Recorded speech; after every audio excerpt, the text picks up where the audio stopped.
Checkmate de volta na sua TV Babitonga, ao vivo, nessa segunda-feira, conversando com Nogert Wist, um grande empresário, pode-se dizer assim, mesmo sem ter um negócio industrial, mas tocou muitos empreendimentos. A gente terminou nosso papo no convite que o então governador, futuro governador, também Pedro Ivo Campos, vamos voltar um pouquinho, antes do senhor ser presidente da Celesc, o convidou, o senhor foi participar da campanha eleitoral dele.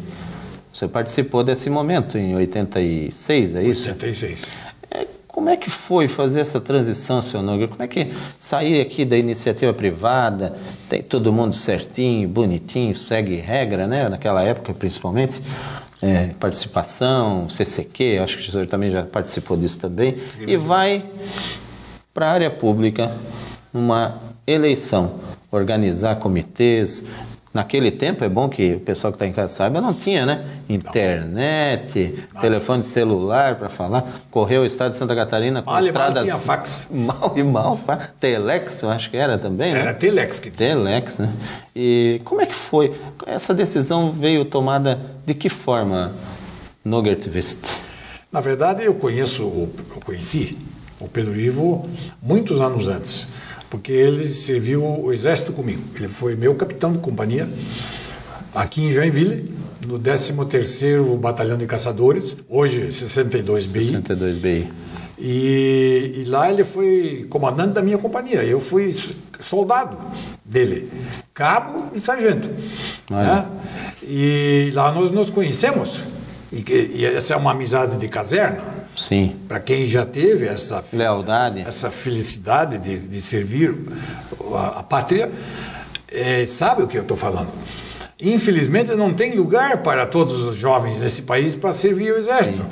Nós temos todo ano 1 milhão de jovens novos e só temos 200 mil incorporados. Vagas, espaço. Então são 800 mil que nunca terão a vida militar.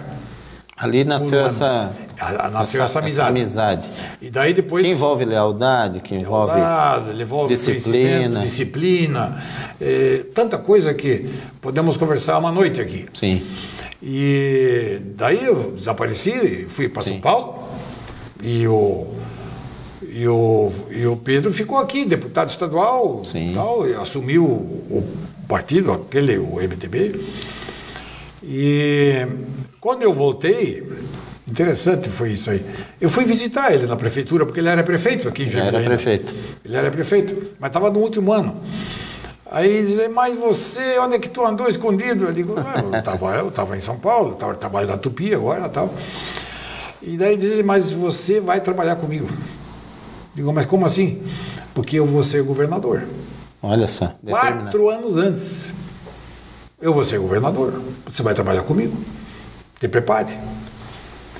E aí, de fato, aconteceu o caso da WEG, que é uma empresa elétrica. Sim. E dela eu pulei para a Celesc, que é uma empresa elétrica. Com o Pedro Ivo governador. Com o Pedro Ivo agora governador. Mas essa experiência sua na gestão ali, nesse convite, ajudou muito depois na gestão, entrar na gestão pública ou não? O senhor conheceu o mundo político aí nessas andanças por Santa Catarina? O mundo político, para mim, evidentemente, era algo novo. Sim. Não tão novo assim, porque eu tinha, assim... Conhece as pessoas. Boas relações com o Pedro Ivo, nós fazíamos reuniõezinhas em casa e tal, essas coisas assim. Tinha essa ligação. Tinha essa ligação, um pouco de intimidade, assim, maior do que outras pessoas. Mas eu jamais pensei em trabalhar na política mesmo, e sim ajudar alguém a chegar lá. E aconteceu um negócio interessante naquele tempo, que vale a pena contar, que houve uma outra eleição anterior. Sim. Que foi aonde o Amin entrou. O governador Amin, que ganhou do candidato Jaison Barreto, que era famoso, Jaison Barreto. Foi uma eleição assim de 0,5% para cá. Que venceu na época as prévias contra o Pedro Ivo, Que venceu as prévias contra o Pedro Ivo. Daí eu pensei comigo, olha... No PMDB? Eu falei para o Pedro, digo, Pedro, nunca mais você vai fazer uma campanha sozinho. Eu vou entrar nisso e vou lá para o oeste. Eu vou da BR-116 para a Argentina. Esse vai ser meu campo de ação. E lá eu vou fazer as cabeças dessas pessoas. E você fica no litoral, porque aqui estão os caras perigosos. Você foi quebrar pedra lá. Eu fui quebrar pedra, nas pequenas prefeituras, pequenos municípios do oeste. Tinha 200 municípios na época, lá naquela região tinha uns 180. E eu fui conhecer, eu não conhecia ninguém naquela região. O Pedro apenas me dava uma lista, olha, lá você procura esse. E foi bem feito esse trabalho daí acabou redundando em uma espécie de formação de comitês regionais. Mais tarde transformado. Que hoje já é... Hoje já são as... Já é a logística, né? Já é o método. Já é o método. Hoje a secretaria... São secretarias... Sim, hoje tem SDRs, né? Hoje tem as SDRs e tal. Lógico, isso... O Luiz Henrique aprendeu com o Pedro Ivo, lógico. E com o seu Nogert? Ele não gosta que fale isso, mas seguramente aprendeu. Mas ele tem bastante mérito nisso aí. Sim. O Luiz tem o mérito de ter realmente convertido esses comitês em verdadeiras casas de administração.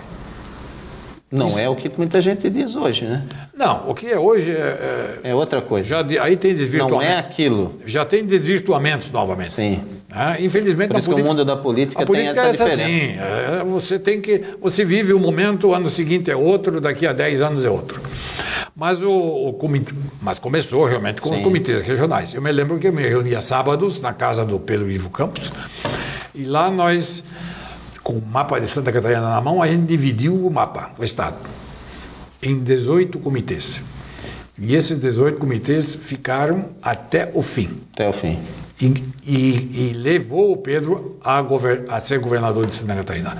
Lógico, não é só isso. Claro, tem. Quem ganhou a eleição foi o Pedro Ivo, a figura do Pedro Ivo. Mas suportado por uma estrutura, por uma logística que nunca se teve na política. Sim. Era sempre no grito. Isso aí era... Política na época era em cima de caminhão e tal. Não tinha dinheiro? Não tinha dinheiro e tal. E nós montamos os comitês regionais a semelhança de pequenas empresas. E não deve ter sido fácil, hein? E elas tinham responsabilidade. Uma empresa em cada lugar desse? Uma empresa em cada um chefão, né? Cada um chefão. Mas é interessante, essas pessoas... talvez se eu fosse conhecido, eu não seria tão bem aceito como eu não ser conhecido. Com certeza era uma novidade também. Porque quem era conhecido também tem seus pecados. Claro. E eu não podia ter pecados, porque ninguém me conhecia. Ou pelo menos ninguém sabia, né? Ninguém sabia quem eu era. Ninguém sabia quem eu era. Eu apresentava meu cartão, eles não sabiam nem pronunciar o nome. Imagina, né? Me lembro quando eu cheguei em Araranguá, no sul do estado, e montei o comitê lá. Lá tinha um prefeito. Tem hoje ainda, deputado hoje ainda, o Mota. Manuel Mota. Manuel Mota. E o Manuel Mota, ele olhava aquele meu cartão, não conseguia pronunciar meu nome. Nogert Vist, para ele era demais, meu Deus do céu. Aí ele diz, quer saber de uma coisa? A partir de hoje você é o alemão do Pedro Ivo. Aí pronto. E pronto. Fica mais fácil. E assim ele me apresentou em todo o sul do estado. Este aqui é o alemão do Pedro Ivo. Então... E depois o alemão do Pedro Ivo acabou na presidência da Celeste. Tinha mais um outro ainda, que era o Paulo Macarini. Sim. Também um grande homem de Capinzal. E ele me dizia que você, no oeste, a partir de Chapecó para lá, você tem um outro apelido. Eu digo, não me diga, eu não sabia.